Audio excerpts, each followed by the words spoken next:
Hi, this is Ned Siegfried from Siegfried & Jensen.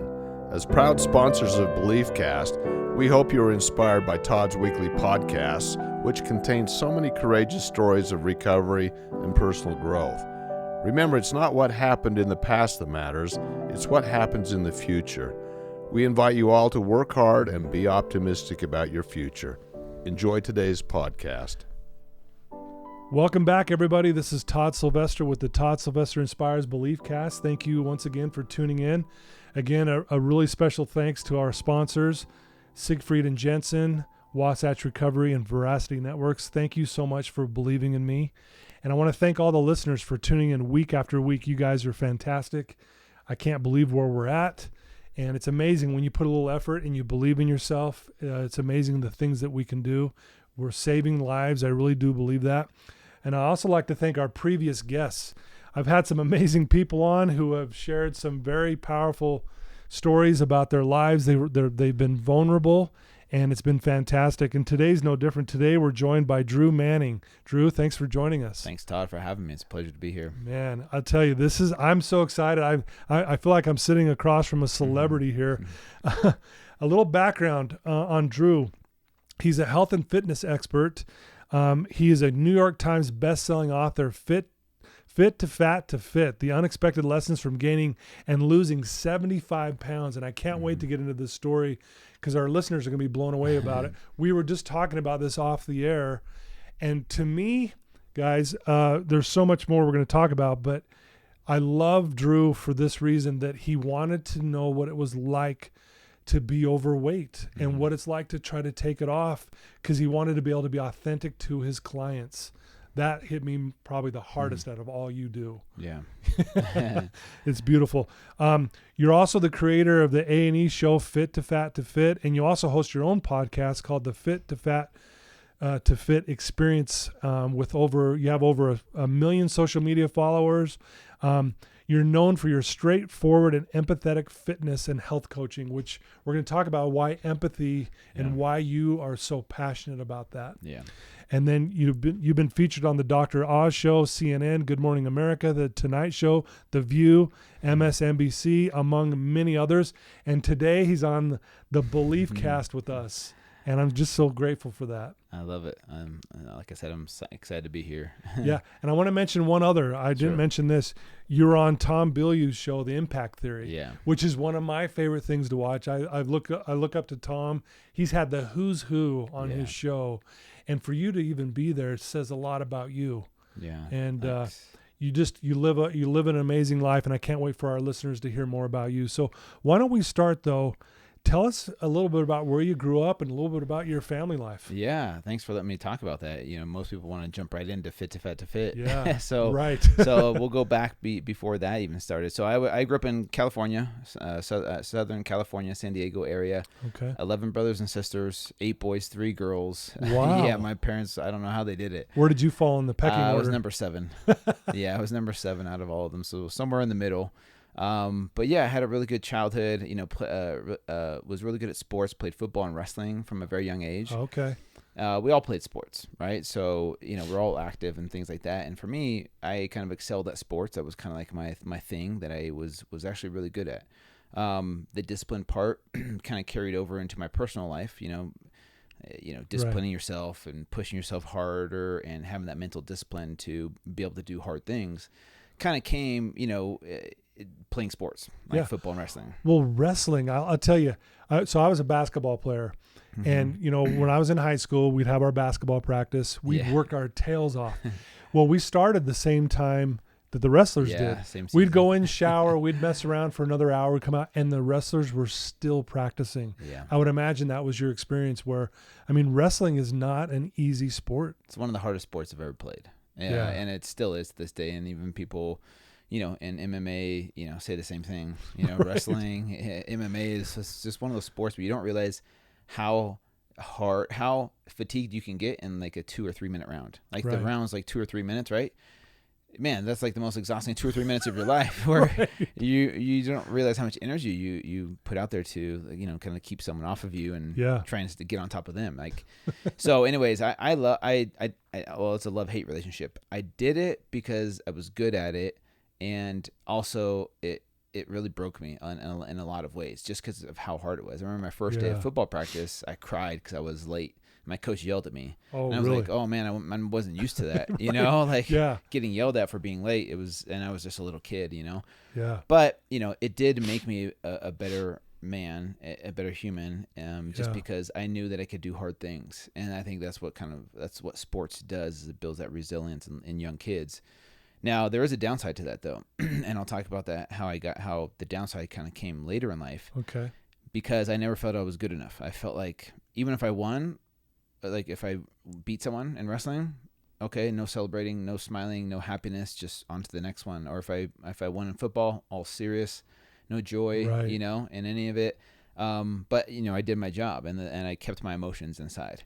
I think discipline is a great thing to have, but I feel also like there's two sides to the coin, you know?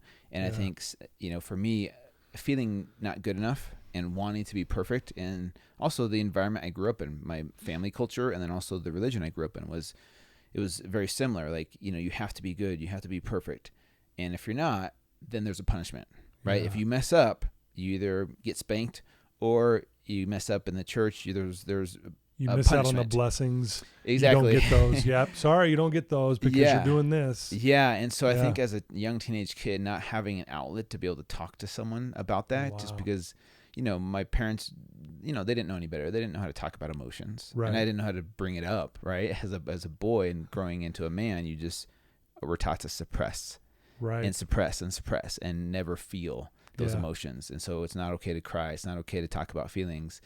So I just kind of kept it in. And, you know, I grew up with a lot of self-hate because of that. Wow. You know, and you know, there's no one else to blame but myself. It's just kind of my perception of my situation. Well, plus I'll add too, Drew, you know, you're a kid. You know, you're going through life thinking, okay, this is what I got to do. And I hear this a lot from people where, like you said, you win your wrestling match. Well, you never can enjoy the journey. It's like, okay, now I got to beat this next guy, this next person, or I've got to win this next game, or I've got to do this kind of thing. Yeah. It's never enough in the moment, it seems like. And yeah, I think as a kid, it's hard to process that. If I didn't understand that, I didn't have a therapist or anyone to talk to about it. Yeah. It was just like, okay, this is the way life is. And so I would, because of that, the way I would go about life to protect myself was just to pretend I didn't have weaknesses. And so I would learn to lie about mistakes I made or weaknesses I had to my parents, to my church leaders. You know, you can't hide it from your coach. He sees everything, you know, but I would try and hide my weaknesses. Yeah. And I think that was a very unhealthy behavior because I was so afraid of getting punished or so afraid of getting found out that I felt it was better just to lie about it and keep it inside. And so I would pretend on the outside that things were going good. And I was like, had it all figured out. But on the inside, I was this internal war, this battle of like hating who I was because I made these mistakes. Wow.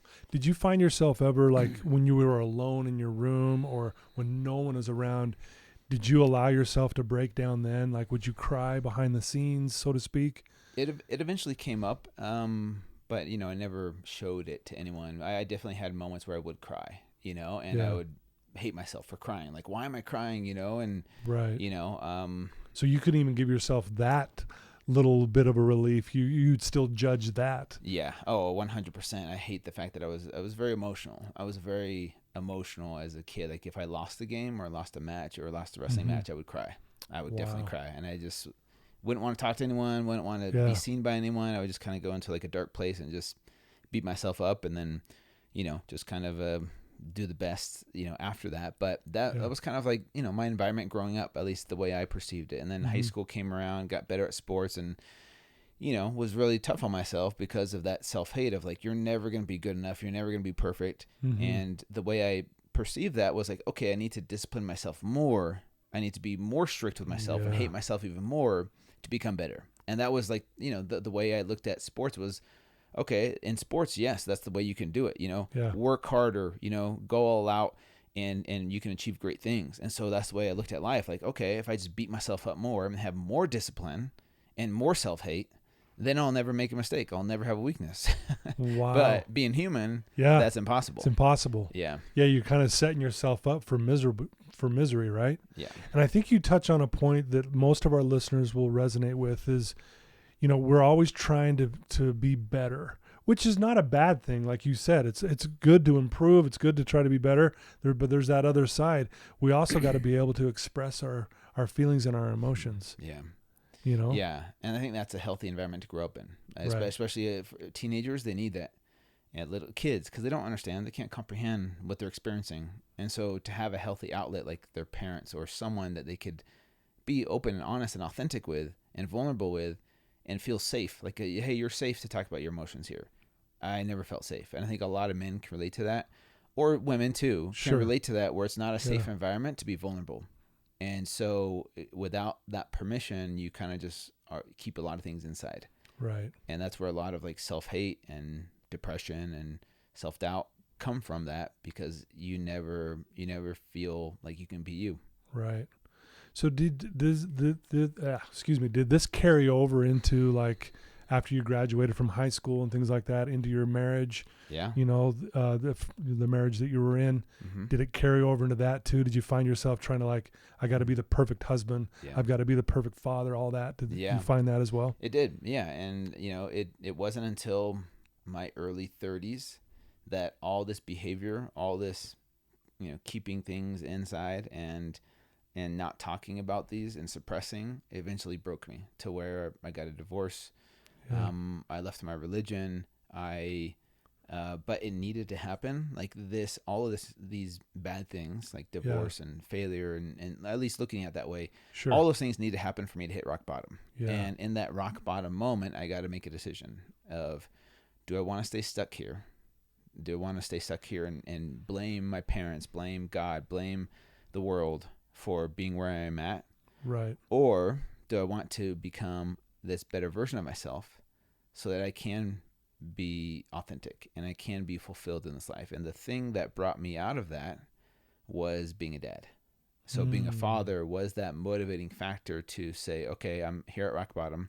My girls were young. They don't remember this part of it, going through divorce. And you have 2 girls, correct? Yeah, 2 daughters. Yeah. And so I was willing to try anything. I was open to therapy for the first time in my life, or life coaching, or meditation, things that I thought were, weird, or for people with problems. Like I was like, no, I don't need that. I don't have any problems. Right.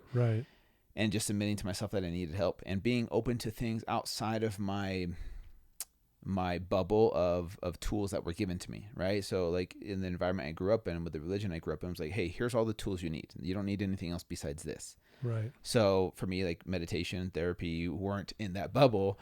And so I had to learn about these things and realize, and once I started doing these things, going to therapy and life coaching and meditating and among other things that I'll get into, I was like blown away at how impactful that was for me. And it just totally helped shift my perception, because I had been stuck in the same bubble, like I explained, where I had all these tools in that bubble, but that's all I had available to me. Right. And I was told those things would work, and they just, they didn't work that well for me personally. Right.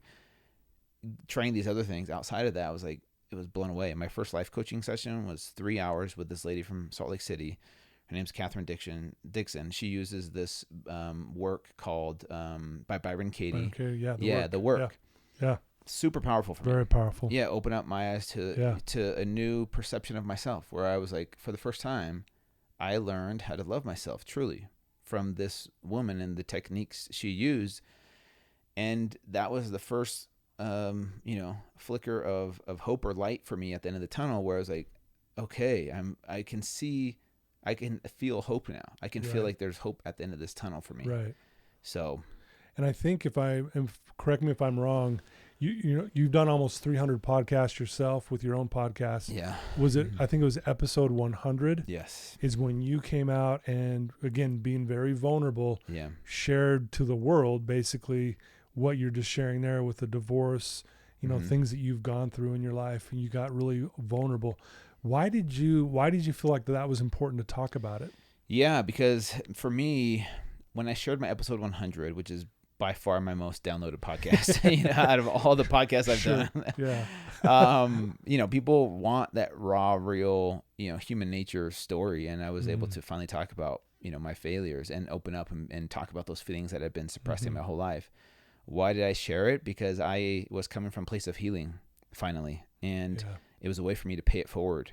And after that episode aired, I had so many people reach out to me saying, thank you for sharing this, because I remember, so in that episode, just to give people some context, I talked about growing up with pornography addiction, right? I talked about my affair that I had, which all of this stems from self-hate. From me as a little kid, hating who I was. When you hate yourself, see yourself as a failure, you do failure-like things, and you tend to self-sabotage because you don't feel worthy. You don't feel like you're a screw-up, so why not keep screwing up, you know? And that's the mentality that I had, because I didn't have that self-love and that self-worth at any moment before that. So pornography addiction, affair was like, yeah, I'm already a failure. So that just kind of solidified it for me. But why did I want to share that? I think for me, it was because I wanted to give people hope that, hey, maybe you can relate to me. You've been stuck here. Yeah. And maybe you're afraid to talk about it. Maybe you're afraid to open up about it. And you're afraid of maybe going through a divorce or hurting the people you love the most. And I'm here coming from a place of healing where I put in the work for years. It wasn't like the next day. It wasn't like, it took years of therapy and life coaching and really figuring out who I was and what my message was, to be brave enough and vulnerable enough to share my story and own it. In hopes to give other people that bravery and courage. You know, Brene Brown talks a lot about stepping into the arena, and that Teddy Roosevelt quote where, you know, the man in the arena it's not the critic who counts. You know, people watching on social media will throw stones at you and boo you and shame you and all that stuff. But none of those voices matter, because you're in the arena doing the work. Yeah. You're fixing what's been broken.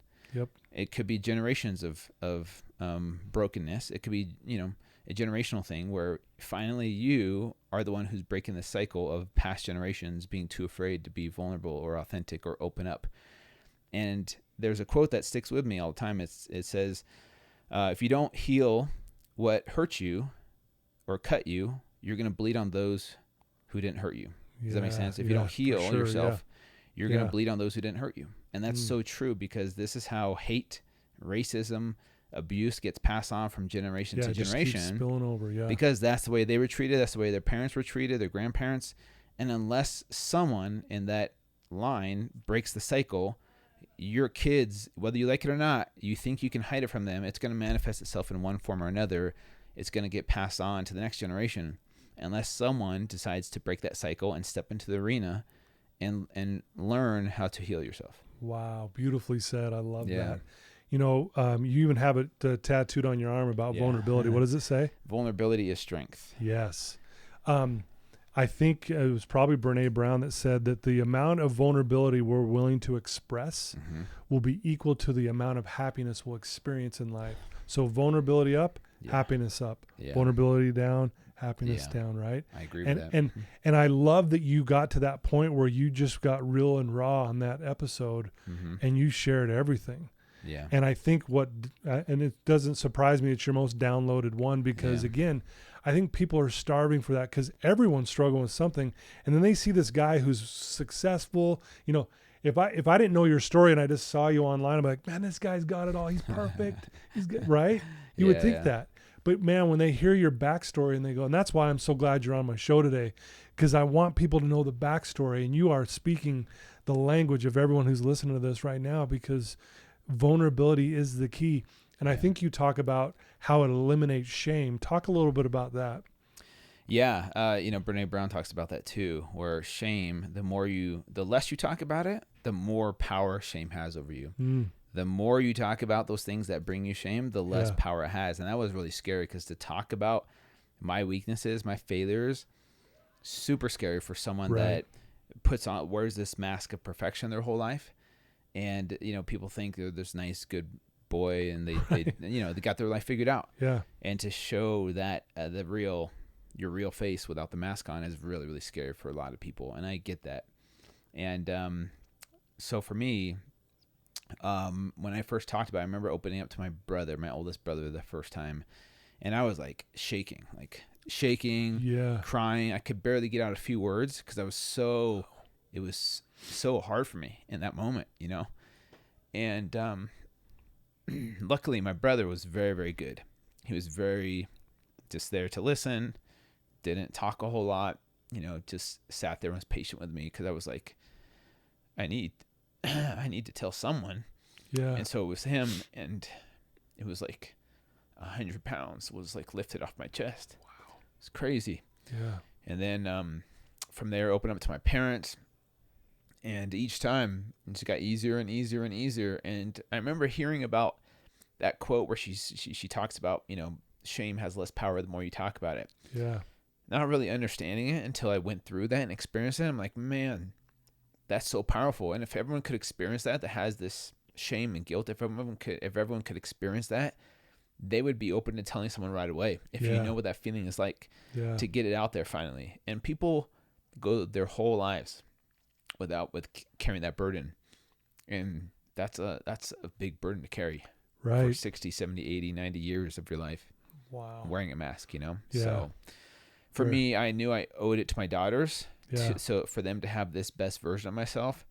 And so I was willing to do that hard work for them so that they don't have to suffer the things that I suffer through. Wow. Very powerful. Thanks for sharing that. Yeah. And I feel the emotion here. Yeah. And I'm sure our listeners can feel it as well. I think, again, people see you sometimes as like, man, this guy has it figured out. He's perfect or whatever. Yeah. But I love that you even talked about, as this young kid, you were already starting to shame yourself on some level. Mm-hmm. Hey, I'm just not good enough. And one thing that also stood out to me that you said, Drew, is that if you believe you're a failure, or in other words, not good enough, your actions will mirror it, basically, is what you were saying. Because, again, you'll self-sabotage. I don't deserve these good things because I'm not good enough. Yeah. So you blow them up. And one thing I say to my clients a lot is that our beliefs dictate our behavior. Yeah. If you want our behavior to change the belief, and then the behavior will follow. And I love that you pointed that out. That was really powerful to me when you said that. Yeah, I agree with that 100%. The hard part is people are stuck in this loop pattern in their brain of like their thoughts that they go through, and they don't feel like they can escape. They don't feel like they can escape that. For sure. That thought process. And so it is hard because, like I said, I described that bubble. Thank you. Like I described that bubble of these tools that were given to me. And if we just stay stuck there, we're not open to try new things. Mm-hmm. It's really hard to break that cycle because people don't see a way out in the way they think. Until you can learn to shift your perception, you're going to be stuck there. But if you can learn to shift your perception of yourself and your situation, that's where the progress comes from. Wow. But in order to shift your perception, you have to be open to looking at things through a new lens. Right. So like coming to a place like this recovery center, they're going to be, given new tools, new ways to see themselves and their life through a new perspective so that they can finally see a light at the end of the tunnel. Yeah. Does that make sense? Yep. Makes perfect sense. Thank you. There's so much I want to talk to you about. I don't even know where to start because you've done so much. You basically have this movement now and this brand called Fit to Fat to Fit. Yeah. And I want to talk about this. And I think it was around 2011 when you realized some things that you needed to do to really make yourself, where you're at today. So why don't you talk about that, kind of that moment you had in 2011? Yeah, 2011. That was so at that time I was we had our first daughter, and my wife at the time was pregnant with our second daughter. And I had this idea because I got into personal training at like a couple years before that. So I was training some clients, and here I was, someone who had never been overweight a day in my life, trying to help people who were overweight pretty much every day of their life. Right. And there was an obvious disconnect because I couldn't understand why it was so hard for them just to be consistent with the meal plans and the workouts. Because for me, it's easy. You just do it. You go to the gym, you put the junk food down and you just be disciplined, and then you'll see the results. And my clients would struggle, and I would ask them or get frustrated with them. Like, why did you do that? Like, why did you sabotage? Why didn't you just stick with the plan? And one of my clients at the time, who was my brother-in-law, said, you don't understand how hard it is for me or for people like me, because for you, it's always been easy. I was like, okay, you're right. I can't argue with that. Like I don't understand. Yeah. And so I was thinking of ideas, and then boom, this thought of what if you got fat on purpose and documented the journey? Maybe that would give you a better understanding. And so it was weird. It was almost like this light bulb went off in my head, and I almost felt like a calling. I called my wife. I called my family members, some friends, and said, hey, what do you guys think about this idea? And everyone's like, oh my gosh, that sounds crazy. You should totally do it. You know, Right. My mom was the only one that was against it because she was worried for my health. For sure. Yeah. You know, Yeah. but anyways, it was really, really interesting that I was like almost feeling called to do this. So the idea in a nutshell was I was going to start a website, YouTube channel, and document my journey for 6 months of eating whatever I wanted to. So an unrestricted diet, no exercise for 6 months, and then document that journey of gaining weight, and then document the journey back to fit. So 6 months of gaining weight, 6 months of losing weight. Wow. And so that was the idea in a nutshell. Yeah. And I didn't know what I was doing. I we had our phone to record stuff. I uploaded to YouTube and edited it the best I could. And I didn't have any media connections or a marketing budget. I just did what I could. And so I put it out there, told some friends and family. They were telling friends and family. People started watching it. And then before you know it, bloggers started reaching out to me. Podcasters started reaching out to me. And then boom, one of them struck a chord with Yahoo.com. And Yahoo.com posted it on their front page. Fitness trainer becomes obese. And then my website crashed. I got called from every TV show fighting to have me on. And they're like, we need you to come on our show. And you can't do these other shows if you like, you have to choose, basically. Really? So I couldn't go on the Today Show and Good Morning America. I had to choose between Good Morning America or Today Show or these other shows. They fight for it. So it was really interesting. But at the same time, you got to be going, wow, this is incredible. Yeah, I didn't know. You weren't expecting that, right? I had no connections to these people other than it just struck a chord. So a lot of it was luck.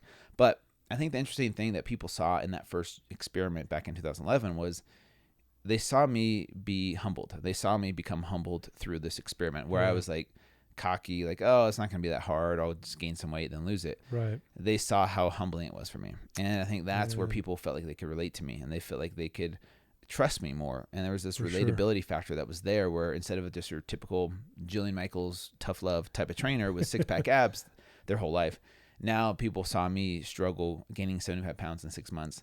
Blogging about everything I was experiencing, vlogging, putting the videos out there on YouTube. And it went viral. And, one lesson I learned from that was how transformation is way more mental and emotional than I ever imagined.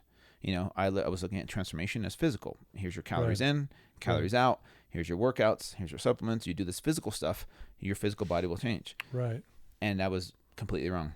And I realized how much of transformation is mental and emotional going through that first experience. And that's where I started to shift my perception of how I was able to help clients through their struggles. So it was a really powerful tool for me. And luckily I got back to fit, but that was back in 2011, 2012. Wow. That is amazing. And that's so cool how it went viral and then all of a sudden everyone's fighting for you. They want to talk to you.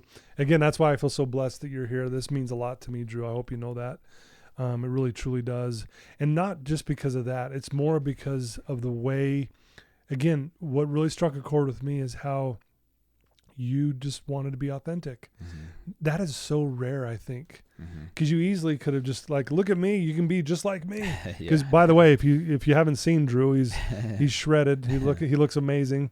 And so, but again, you put on, was it 75 total? 76, something like that. 76 pounds was my highest. It was the highest. Yeah, I got up to. Yeah. So I know you've already shared already a little bit here. What were some of the biggest lessons that you learned? One, obviously you understood what these clients were going through, which is beautiful. But what were some things that maybe even surprised you a little bit? Yeah. So other than the whole, learning that transformation is more mental and emotional than physical, that was the first one. The second one was how powerful the emotional connection to food really is. Because I would have people tell me they're addicted to food or they couldn't give up their soda. And I would just look at them and think, just have willpower, just like, work, like just don't do it, and it's ridiculous thinking that way. But having been through it myself now, eating junk food for 6 months, which the food did taste good, by the way. I'm not gonna lie. Cinnamon Toast Crunch and Mountain Dew and Hot Pockets. And how many calories were you throwing down a day? Do you know? What? I didn't track it back then, but I would guess around 5,000, maybe more. Yeah. But it was all like processed food. Super Size Me, Morgan Spurlock. We've seen that documentary where he eats McDonald's. Yeah. So I actually didn't focus a lot on fast food. I ate mostly processed foods that are cheap, affordable, convenient, and they taste freaking good. They taste good. Yeah, they do. And then when I switched over to eating healthy again, I remember thinking, oh, my body's going to respond really quickly. I'm going to feel really good. The first 2 weeks were hell. And I was so surprised by the fact that my own body, was fighting back against me going through these withdrawal symptoms. Ooh. Because it had this high that it got from these foods for these past 6 months. And now all of a sudden my body's like, okay, where's that food? Where's our high? Yeah. And now you're giving us these, healthy foods, which don't do the same thing chemically in our brain. Yeah. And I felt miserable. I had headaches. I was grumpy. I was moody. I had low energy. I was hungry all the time. The food didn't taste nearly as good as I remember it tasting. Yeah. And I was like, man, I was so humbled and realized just how powerful, not just biologically, your body is dependent on those chemicals, from those foods and what it does to your brain, the dopamine hits that you get from eating, junk food, because that's exactly what happens. Exactly. And then to break that and then to go clean was way harder than I thought it was going to be. And I was truly humbled and realized, oh, this is why my clients struggle when I give them a meal plan. They've been eating this way for years, and I expect them to be perfect at this, in the first few weeks or first month. And no wonder people give up after a couple weeks, because they're trying to willpower their way out of an addictive cycle. And the addictive cycle isn't just a physical chemical dependency; it's also emotional as well. Right, yeah. So to break that habit is maybe less than 1%, like a David Goggins can maybe willpower his way out of it. But, 95% of people out there can't willpower their way out of it. Right.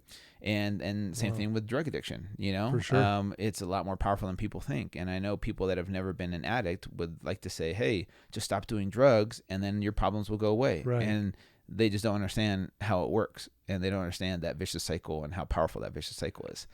And so for me, that was the other powerful lesson that I learned during that journey. Wow, that's spot on. Thanks for sharing that. So and this might be a big question, but what do you tell your clients now when they are going through that? I know it's part of your program, but can you explain to us kind of like, how do you help your client who's going through that emotional stress, that emotional feeling low energy, no dopamine release, that kind of thing? How do you help them through that part of their progress? Yeah. And I wish there was like just a magic pill you could take to where like all the problems go away and then they're skinny and fit, right? Like I wish that were simple, but for me it's a process, but it has to do with what we talked about earlier, shifting your perception of your situation. So people's perception of success in health and fitness is to become skinny or lean or ripped or shredded. Like once they do that, then they're successful. Right. And people try and willpower their way month 1, month 2 into this new lifestyle. And the problem that I have with that is they're going into a physical transformation thinking that it's just going to be physical. Thinking, oh, okay, if I reduce calories by this much and I exercise this much, then I'll lose weight this much per week. And then by this month, I'll have my dream body. And then all my problems will go away. Once I get this body, then I'll be happy. And then people will love me. And then I'll respect myself and other people will respect me finally. And we're seeking after this outside source of happiness, thinking, oh, if I get this body, I'll be happy. If I get this much money, then I'll be happy. If I get this house and this X, whatever it is, if I get this thing, it's going to make me happy. Yeah. And so people go into it with that perspective. And then after 2-3 weeks of grinding and trying to willpower their way to be healthy and fit, and they realize they're not seeing the results. This is too hard. They feel deprived. And they're like, well, what's the point of this anyways? And so they're doing it for the results. Sure. And so what I try and do is help shift their perception of, instead of focusing on results for 1 second, for just a few minutes, take the results out of the equation for a second and focus on the process. What does the process look like? Some people think the process is hell. It sucks. I have to eat healthy food. It doesn't taste good. I have to feel hungry. I have to work out and my muscles burn and I'm sweating and that doesn't feel good. And so people think okay, I'll put up with the process, which sucks, as long as I get these results, right? And that's the way they go about it, thinking I'll put up with this process long enough until I get these results. And if I don't get the results, then I'm just not going to do the process. Right. Yeah, exactly. Yeah. And so what I try and do is help them shift their perception of themselves and realize that instead of doing this because you hate where you are now, you don't like your body, what if you learn to love yourself now, as imperfect as you are, even with all the extra weight you have on yourself? If you could learn to love yourself now, then I promise you, if and when, even if you don't get the body, you'll still be happy and fulfilled. Yeah. But do the process because you're worth it to fight for your physical health. Why? Because you're a better version of yourself. You're a happier version of yourself when your physical health is taken care of. Not when you're not necessarily when you have a six pack, not when you're skinny, but when you take care of your health. And what does that look like? It means eating real food. Well, I don't care what diet you do. Eat real food, right? As much as you can, right? Instead of the processed cheap stuff, which I know tastes good, and maybe every once in a while you have a treat, but eat mostly real food. Exercise. Do whatever exercise feels good to you. Move your body the way you like it. Hike, bike, swim, dance, Zumba, Pilates, yoga, weightlifting, CrossFit. I don't care. Find some form of exercise that feels good to you. Manage your stress. So meditating, journaling, being out in nature, whatever it takes for you to lower your stress levels is huge. A big piece of the puzzle that people miss when it comes to physical transformation. And then the last one is sleep. Sleep like you're getting paid to do it. Like sleep as if that is your full-time job. Right. And you get paid to do it, because I promise you, if you focus on sleeping efficiently, that right there will make everything else you do in life so much easier. Boy, isn't that true? Everything. Yeah. Yeah. And so those are the 4 pillars of health that I have people focus on. And that's what I'm talking about. You are worthy to fight for that physical health, because you're going to show up a better version of yourself as a mom, as a dad, as a brother or sister, as a spouse, as an employee, as a business owner, as whatever it is, if you have your physical health intact. There's a difference between being skinny and being ripped and having your health, because you can be super unhealthy but be ripped and shredded. Exactly. Right? So take that out of the equation for a second. And then you start to realize, okay, now I'm doing this process, even though it's hard, I'm doing it because it makes me feel good at the end of the day. Yeah. In the long run, it's making me feel better about who I am, because I'm sleeping through the night. My stress is a lot lower. I'm eating real food, which helps my digestion, helps my libido, helps my hormones be balanced. Getting sleep efficiently throughout the night, and then I'm not sleep deprived, and I'm not in survival mode all day long. I'm able to handle stressful situations a lot more calmly because of all these things that are in place now. And then if people start to look at the process that way and start to look at themselves through a lens of self-love, then the process isn't punishment. Gotcha. The process actually is self-love. Wow. And so it takes time to help people learn how to do that. And maybe we can talk about the techniques that I use to get people there. But that's kind of ultimately, because if you take care of that stuff, then the physical stuff like eating healthy and exercising becomes so much easier. Yeah. It's so much easier if you figure out the emotional stuff first. Yeah, no, I love that. And I think, you nail it on the head is that you see a lot of self-hatred with your clients, and they hate who they are, they hate the way they look. And you could kind of relate to that as a younger kid, where you didn't love who you were because you weren't never quite good enough. Yeah. So right there, you're already relating. Is that correct? Yeah. Yeah. So I would love to hear some of these techniques, if you're okay sharing some of those with us today. Yeah, 100%. So my opinion on addiction, or, whether it's food addiction, whatever it is the key to overcoming any addiction is self-awareness. The more we become self-aware of who we are and why we do what we do and what triggers these behaviors is the key to figuring out how to overcome that addiction. And so, I learned this from Dr. Gabor Mate. He said, instead of asking someone why the addiction, ask why the pain. Like, what pain are you covering up? Because here's what I've learned from doing Fit to Fat to Fit twice now, is people treat food like a drug, where when we deal with emotional pain in life, whether it's a breakup, a divorce, a bankruptcy, financial situations, your kids are driving you crazy, your spouse is driving you crazy, whatever it is, the emotional pain that you feel, we as humans look for things to distract ourselves or numb that pain, whether it's food, drugs, alcohol, sex, porn, TV shows, movies, social media, you name it. We have everything at our disposal to, instead of doing the hard work of, meditating or going to therapy or journaling, letting go of that emotional pain, it's so much easier to pop a soda or eat cake and drink some wine or whatever drug or whatever it is. Because we get that little dopamine hit, and we can have that dopamine hit multiple times a day, all throughout the day. And then we never have to deal with that emotional pain. We just suppress it. And so now we've programmed our brains to look for substances because when the emotional pain is too much for us, we want something to distract us or numb that pain. So that's what happens with food. And so that's why empathy is so important. But we can come back to empathy in a little bit. I definitely want to. So here's the list of things to build self-awareness, right? Self-awareness is definitely the key to overcoming that. So how do you build self-awareness? It has to do with becoming, learning or unlearning that we are our thoughts, in learning how to become the observer of your thoughts. So instead of attaching ourselves to our thoughts and reacting to a situation like we normally do, like say our kids are driving us crazy and finances, are stressed out. So we grab a beer, we grab like some chips and, whatever it is, like some kind of junk food. Yeah. Instead of just reacting and then thinking, man, beating yourself up. Why did I do that? Like, I didn't want to do that, but that's what our brain is programmed to do. So some things that I do to help build self-awareness and to become the observer of our thoughts are things like meditation, right?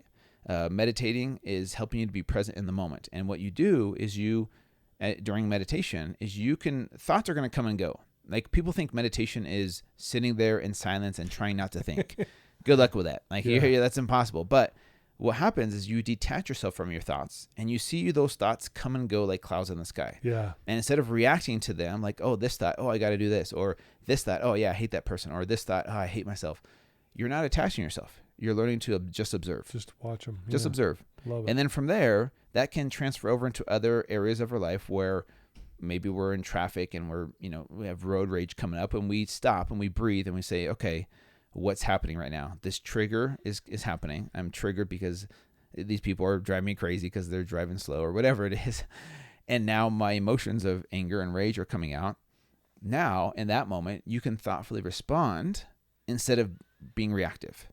And that's the key in those moments to overcome the addiction part where we're just like reacting. Right. Now you're able to thoughtfully respond because you're detaching yourself for 1 second. So meditation is a powerful tool. What else helps? Actually have people make their bed every single morning, which is a mental discipline thing. Yeah. It's training the brain to become comfortable in uncomfortable situations. So meditation is very uncomfortable for people. But if you could train your brain to become comfortable in this uncomfortable situation, then that can carry over into, maybe being uncomfortable at the gym, like doing that hard workout, like that's uncomfortable. Right. But you can tell your body, hey, we got this. We can do hard things. And this is very uncomfortable for me. I'm sweating and I'm breathing heavy, but I can get through this. And then another thing I have them do is take a cold shower every single day, 60 seconds at the end of the warm shower, turn it cold and try not to freak out. And that's the thing is if you can slow down your breathing in a cold shower situation where most people are like hyperventilating and your body tenses up. Yeah. This is why I like Wim Hof, his method of breathing. Yes. Cold is an emotion and emotions can be controlled. And that's how he's so powerful. That's why he can go sit in an ice bath for hours. And they test him to figure out how he does it. He can, control it. It's amazing. And people have that power too. Yeah. So once again, training your brain to become comfortable in an uncomfortable situation. On top of that, I have my clients do a daily gratitude list, 3 to 5 things per day. Love it. Positive affirmations, 3 to 5 things. And that helps to change that belief of yourself. So saying things that maybe you don't believe about yourself, like I am lovable, I am worthy of love, I'm proud of who I am. Right. I'm a good man, I'm a good father. Even though you don't believe it, saying it out loud has power at the cellular level. We've seen those experiments where they do it with plants. They do it with living things. And then let's see, what else am I missing? I think that's pretty much it that I have my clients do. And all that stuff has nothing to do with weight loss. It has nothing to do with getting a six-pack. It's just training the brain to become comfortable in uncomfortable situations, which makes the physical transformation area of their life so much easier. Yeah, because when you get uncomfortable not eating the junk food, you're eating the broccoli and the the celery and all that stuff or whatever it might be healthy wise. Yeah, you can sit in that discomfort because you're more comfortable with it. Yeah, that makes a lot of sense what you're saying. Exactly, and that's the thing is when anytime we're uncomfortable, we look for something to distract us from that discomfort, right? Because we don't like to feel comfortable, and that's what's so hard though is decades of that. That's why it's so hard for people to break that cycle. I love it, man. That is powerful. Thanks, Drew, for sharing that with us. I want to get to this, you're a very straightforward and empathetic fitness and health with your coaching. Empathy is a big thing for you. Yeah. And again, obviously you went through this, fit to fat to fit 2 times. Yeah. Because you wanted to know what it was like, which obviously I'm sure built up some empathy. But why is empathy so important in what you do? Because no one cares how much you know until they know how much you care. And I think that's what Fit to Fat to Fit is all about is you have people in the fitness industry with all kinds of accolades and certifications and all this knowledge. That is awesome. That's great. That definitely can help some people. Right. but no one cares how much you know until they know how much you care. And I think that's so true in all areas of life. Like you could have all the degrees to, you know, help people with their mindset and all that stuff, but if you don't know how to connect to someone and relate to them and have them to be able to relate to you, it's going to be hard to get that person to trust you. Right. And so for me, Fit, it developed that empathy for me. And now I was coming from a place of truly caring for people because I led with empathy first. And I didn't have that empathy before. I came from a place of judgment. And that's because when you hate yourself, everything in this life is a mirror of how we see ourselves. Right. So if you hate who you are, you judge yourself harshly, guess what? You're going to look at other people with the same lens where you judge them and you hate them for no reason. But it's a mirror of how you see yourself. So that's why I don't take things personally if someone has an issue with me or is upset at me or hates me, because I know it has nothing to do with me. It has everything to do with how that person sees me, but it's probably how they see themselves. Right. And so anyways, it's really been a really powerful tool for me to, one, learn how to develop that empathy, you know, and Brené Brown does such a good job of illustrating empathy versus sympathy. Yeah.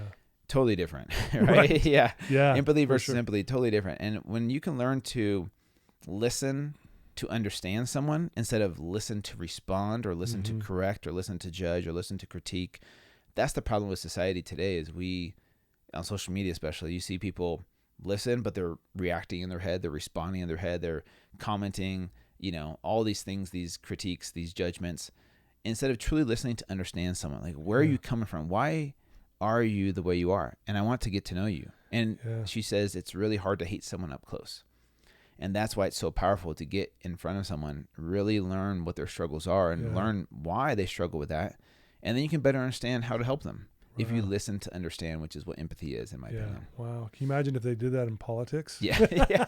I know. It would That's be a what we're all completely hoping different for. ballgame. I know. We wish for it, but we never see it. But I love that. I think that's very powerful. I think we always feel like we got to get our point across instead of just listening to what you're saying and that kind of thing. And I love that. Well, I know you're one of the few that actually do that in your line of work. And you've actually, we mentioned you're a best-selling author. You've written 2 books actually, right? Or is it more? Two books. So Fit to Fat to Fit, The Unexpected Lessons from Gaining and Losing 75 Pounds, and then Complete Keto, right? A guide to transforming your mind and your body for life. Talk about why you're so passionate about keto. Yeah, so keto was something that I stumbled upon maybe 2015, 2016.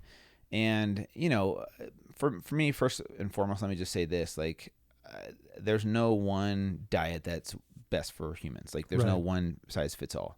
But the thing that I loved about keto when I discovered it was 2 things. One, has nothing to do with weight loss or fat loss, but everything to do with my mental clarity. The way my brain functions on ketones versus when I'm eating tons of carbs, my brain is so much sharper. I feel like, you know, there's this movie called Limitless with Bradley Cooper. He takes this pill and that's how I feel my brain is. My brain just feels on fire. And 2, I'm not a slave to food, where I used to eat 6 small meals a day every 3 hours, set your alarm, bring your Tupperware container, and like, okay, it's time to eat because I don't want to slow down my metabolism. That's what we all thought back then. Yeah.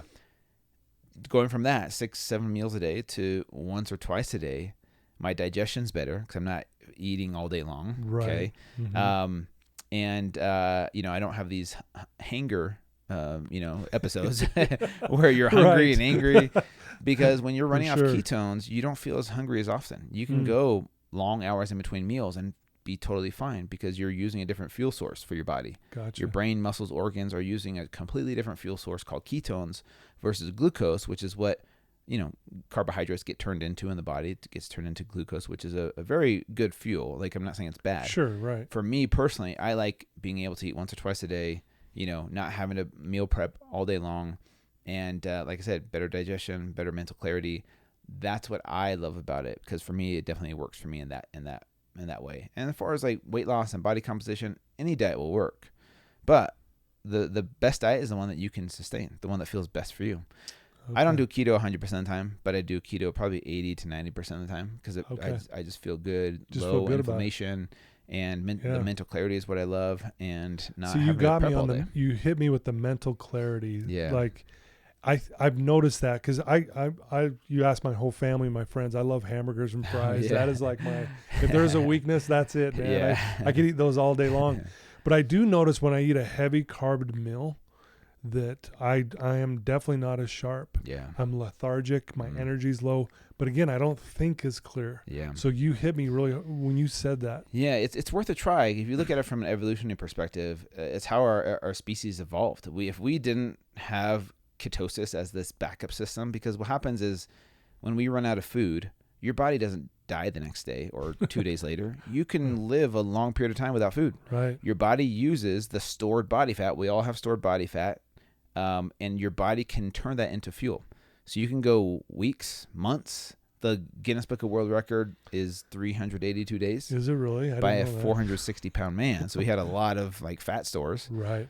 But what I'm trying to say is, our ancestors didn't have grocery stores or restaurants or Uber Eats. Like they didn't have that. Right. So if they ran out of food, they would have to go hunt and find food. And maybe they went a week or two without food. Yeah. And this is our body's amazing ability to tap in to a different fuel source. And so that's what's so amazing about it. Yeah. Now, you don't have to starve yourself. You can eat a keto diet, which is high fat, moderate protein, low carb, which mimics fasting, right? Your body's forced to produce ketones now. Okay. So for me, that's what I love about it. But, I do enjoy my carbohydrates. I love pancakes. I You're love human. pizza. Yeah, I'm human. And that's the thing is, Sure. our ancestors didn't purposely throw away berries or fruit because they're trying to stay in ketosis. Yeah. They ate what was available to them. So there's periods of feast and famine and maybe ketosis for a while and fast for a while. And then boom, they found fruits and all kinds of stuff. So yeah. Wow. anyways. No, that's good to know. And I want to talk more about, we'll get here in just a minute on how our listeners can find out more about that program that you do. Yeah. I remember in one of the interviews that I was watching you on, and it really hit me hard because I've got a little story behind it too, but you talked about how important it is to own your story. Yes. Again, that's kind of what you did on that episode 100 where you were just owning it all. Yeah. Right? What, just for our listeners who right now might not understand why that's important, why would that be important for us to own our story? It has to do with wearing a mask. And what I mean by wearing masks is pretending to be someone you're not and living an inauthentic life. And what happens is when we don't own our story owns us. Ooh. And Brene Brown talks about that. If you don't own your story at some point, your story is going to end up owning you. And so for me, to give an example, with my podcast episode 100, I could have kept that a secret and tried to keep it a secret from the world. And yeah, I'm sure I would have been fine. But eventually, someone would have found out about it, or someone would have told someone, and like rumors spread. And then if it gets out there and someone's like, hey, I heard this about you, that's where the story owns you. And then you're like, no, that didn't happen. Or you try and live this secret life. Try to pretend. Or, avoid it. Yeah. Versus for me, I was like, okay, I'm going to come out with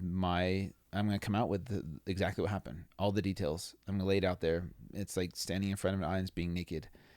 But there's power in owning your story, because now someone could be like, oh yeah, I heard that about you. I'm like, yeah, I did a podcast about that. You can go listen to it. Like there's no power over me. Yeah. Because I've owned it already. Out there. Does that make sense? And so it does, owning your story has power, and that's what you take the mask off and you say, this is me. This is who I am. I love who I am. I'm proud of who I am. I'm proud of who I've become. And if you don't like me because of what I did, or you hate me, that's okay. I'll be okay without you liking me. Yeah. Because I've learned to love myself despite my past, and I've learned not to define myself by my past. Man. So powerful words. Yeah. If you don't own your story, it owns you. Yeah. So the reason why I love that too is I was speaking at a prison, at the Utah State Prison. Yeah. And one of the inmates got to share 5 minutes of his story before I got up to speak. Yeah. And he said those very words. He goes, if you don't own your story, he's telling this to 120 prisoners. Wow. If you don't own your story, it owns you. And I told him after, I said, I'm going to steal that. And he probably got it from Brene Brown. I don't know. Yeah. She seems to be the one that we quote the most. Yeah. But anyway, I thought, wow, that is so true though. And I've been a really open book with my story and so I totally understand how powerful that is. In overcoming addictions and things like that. But I'm so grateful that you're here owning your story. I love it. Well, thanks for giving me the opportunity, Absolutely. So if someone wants to reach out to you and learn more about your program, learn more about you, where they can buy your books and all of that, what's the best way for them to do that? Yeah, it's super simple. Just type in FIT, F-I-T, number 2, fat, number 2, fit. .com. Yep. That's it's a beautiful site, by the way. Yeah, fit2fat2fit.com. It's all my social media handles as well. Fit to Fat to Fit. My first book, my podcast. Just type that in, you'll find everything. Everything's on there. Yep. Okay, beautiful. So I'm going to ask you one more question. Okay. If there's someone listening right now who's in a very dark place, you've already given us some great advice. What's one thing you could tell this one person right now who is really in a bad place right now? What's one thing you could tell them right now? The thing that I would tell them is that you, despite everything that's happened in the past, despite what you've done, you are worth it to fight. You're worth it to fight to stay alive. You're worth it to fight for your happiness.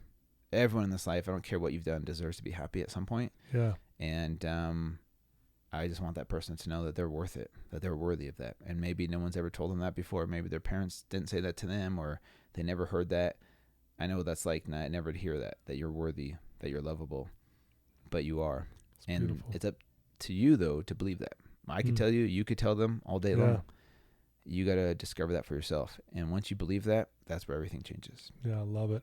I think you even mentioned when we start doing those hard things, we're telling ourselves that we love ourselves. Yes. So maybe that's what you do is maybe you talk to a friend. If you're listening to this right now and you're in a dark spot, call your best friend right now, or a parent or a brother or sister, and say, I'm struggling. Yeah. That right there is a hard thing to do. But right there, you're starting to show you actually care about yourself. Yeah. I think it's like that John Mayer song, Say What You Need to Say. Yeah. It's a powerful song. It's a very powerful song. Yeah. Well, you're a very powerful person, Drew. Thanks, Todd. Thank you so much for taking some time out of your schedule to sit here with me. Seriously, I'm like pinching myself. This is amazing. I get to sit with you. So thank you for everything. I mean, for being vulnerable, for sharing parts of your story. I know there's so much more we could talk about, but I love what you're doing. I love your program, but more importantly, I love that you're just trying to help people be better people who experience happiness and joy in their life despite what they look like. Yeah. Right? Amen. So good job. Thanks, Todd. Okay. Well, there you go, folks. I told you, another amazing guest today, Drew Manning. Please reach out to him, fit2fat2fit.com. Check out, it's a beautiful website. He's got everything on there, his podcasts, his books, his blog, everything's on there, his program. Please reach out to him, and please share this with anyone you know who's struggling. It doesn't have to be with just body image or food. It could be any addiction whatsoever, or just someone who needs a pick-me-up. Please share this with them. I love you guys. Again, thanks to my sponsors. I love you for believing in me. And until next time, thanks, Drew. See ya.